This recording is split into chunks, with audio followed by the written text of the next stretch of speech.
cities across the country, managing stormwater is a major challenge. Not only are there more frequent storms and extreme weather events, but aging infrastructure to handle stormwater, much of it built 50 and even 100 years ago, is failing.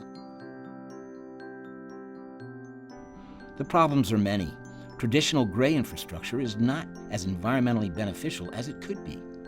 Stormwater may be mixed with untreated sewage, resulting in combined sewer overflows. The cost of replacing this aging infrastructure is enormous, in the hundreds of billions of dollars nationally.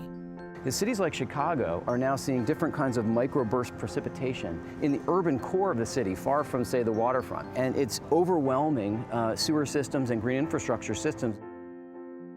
Many cities where stormwater systems are failing are in violation of the Clean Water Act. These conditions impact health, local economies, and the environment, and often disproportionately affect low-income and underserved communities the worst.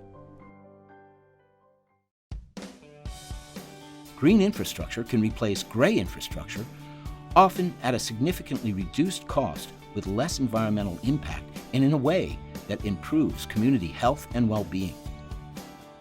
Green infrastructure captures rain or stormwater and uses nature to treat and clean it by allowing it to seep into the ground or return to natural creeks or river systems without pollution or damaging force.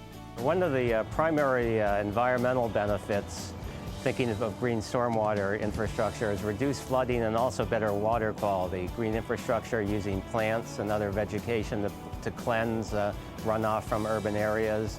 Another benefit is dealing with the urban heat island effect, which is a real issue. New ideas are emerging about how and where green infrastructure solutions can be employed in developed communities. And one of those ideas include the use of parks.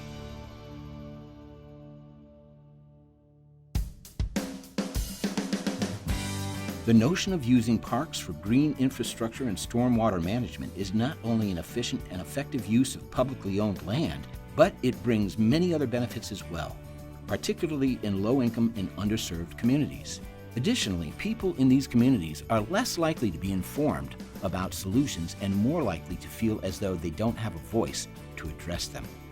In many cases, these same communities also lack access to parks and green space for recreation and opportunities to connect with nature. One of the goals of the Great Urban Parks campaign is an effort to improve environmental and social outcomes in underserved communities through green infrastructure projects in local parks. Together, NRPA and APA will tackle the key challenges that are preventing communities from embracing green infrastructure solutions that offer multiple benefits to people and the environment. Green infrastructure is a game changer for urban communities, especially communities who have been dealing with issues of stormwater challenges, communities that are dealing with trying to figure out how to address climate resilience issues. It's a type of initiative that can be very innovative in terms of complementing, sort of the gray infrastructure that's already in place, but provides beautiful parks that are functional for a number of purposes. We have to be creative with our natural resources, and we have to use them wisely. And I think green infrastructure is just one step in that direction. So I'm really hopeful about the future in that.